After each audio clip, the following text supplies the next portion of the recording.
या देवी सर्वभूतेषु शक्तिरूपेण संस्थिता नमस्तस्यै नमस्तस्यै नमस्तस्यै नमो नमः। मनुष्य संसार में यदि सबसे अधिक किसी का ऋणी है तो वो है माँ।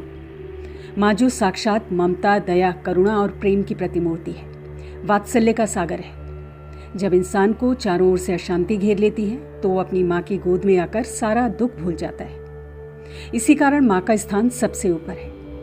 माँ का सबसे बड़ा स्वरूप जगत जननी माँ दुर्गा का है।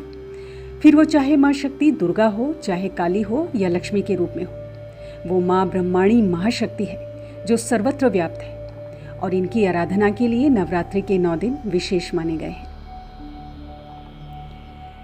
वो सच्चिदानंद स्वरूप करुणामयी माँ भगवती लीलापूर्वक अपने भक्तों पर कृपा करने के लिए नवरात्रि के पावन अवसर पर अवतरित होती है। नमस्कार दोस्तों, आप सभी पर माँ का आशीर्वाद और बजरंगबली की कृपा सदैव बनी रहे। आज इस वीडियो में हम जानेंगे 6 ऐसे संकेतों के बारे में जो आपको या फिर आपके किसी परिवार वाले को अगर नवरात्रि के दौरान दिखाई देते हैं या फिर महसूस होते हैं तो बहुत ही ज़्यादा शुभ माने जाते हैं। दोस्तों, वैसे तो ये संकेत कभी भी दिखे या कभी भी महसूस हो तो बहुत शुभ है, लेकिन नवरात्रि में इन संकेतों का दिखना, इसका मतलब माँ की विशेष कृपा आप पर हो चुकी है।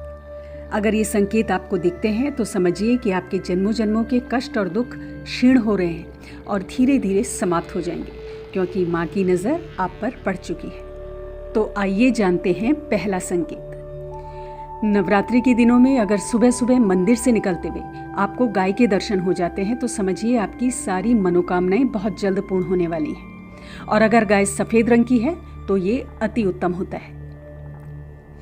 गौमाता सभी पशुओं में पवित्र और सर्वश्रेष्ठ मानी गई है, क्योंकि ये जगत को जीवन प्रदान करती हैं।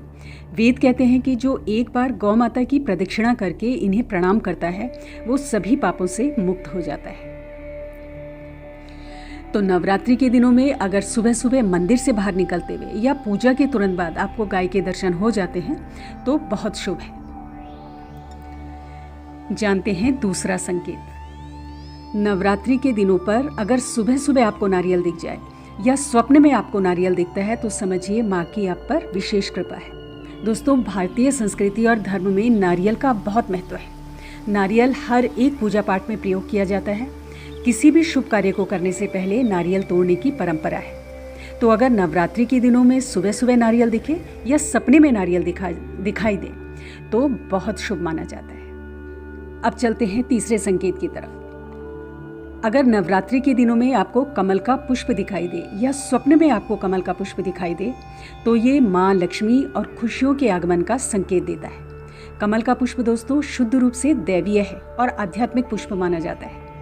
महालक्ष्मी, ब्रह्मा, सरस्वती आदि देवी देवताओं के आसन के रूप में विद्यमान है और लक्ष्मी और श्रीदायक है। इसीलिए नवरात्रि के दिनों में किसी भी रूप में कमल का पुष्प अगर आपको नजर आ जाता है तो माँ की विशेष कृपा, इसका मतलब आपके ऊपर है।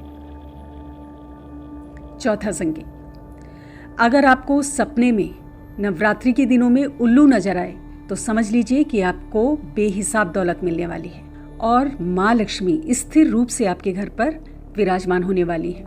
उल्लू माँ लक्ष्मी का वाहन माना जाता है और नवरात्रि के दिनों में उल्लू का दिखाई देना या स्वप्न में उल्लू का दिखाई देना बेहद शुभ संकेत है। पांचवा संकेत।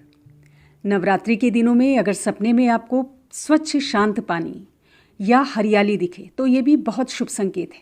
समझिए कि आपकी परेशानी का अंत होने वाला है और एक नई शुरुआत आपके जीवन में होने वाली है। नवरात्रि में स्वप्न में हरियाली को देखना या शांत स्वच्छ जल को देखना सुख समृद्धि का सूचक है और जीवन में आने वाली खुशियों का प्रतीक है। छठवां संकेत। नवरात्रि के दिनों में जब आप माँ की पूजा आराधना कर लेते हैं और उसके बाद आप घर से अगर बाहर जा रहे हैं और सामने से संपूर्ण श्रृंगार किए कोई महिला आपको मिल जाती है तो इसे बेहद शुभ माना जाता है। ये संकेत आने वाली खुशियों और लक्ष्मी का प्रतीक है। साथ ही दोस्तों, ये संकेत घर में सुख और शांति का भी प्रतीक माना जाता है। तो अगर नवरात्रि के दिनों में आपको इस तरह के संकेत दिखते हैं तो समझिए कि आपके जीवन में खुशियों का अंबार लगने वाला है। वैसे तो ये संकेत, जैसे मैंने कहा कि कभी भी आपको नज़र आते हैं तो बेहद शुभ होते हैं। लेकिन अगर नवरात्रि के दिनों में ये नज़र आते हैं तो इसका मतलब यही है कि माँ की नज़र आप पे पड़ चुकी है और विशेष कृपा आप पर माँ की होने वाली है और कोई बहुत ही खुशियों से भरा हुआ समाचार आपके जीवन में आने वाला है। तो दोस्तों, आज की वीडियो मैं यही ख़त्म करती हूँ। अगली वीडियो में बहुत जल्द मिलते हैं। तब तक के लिए अपना ध्यान रखिए, स्वस्थ रहें, खुश रहें, मस्त रहें। जय माता दी, जय बजरंगबली।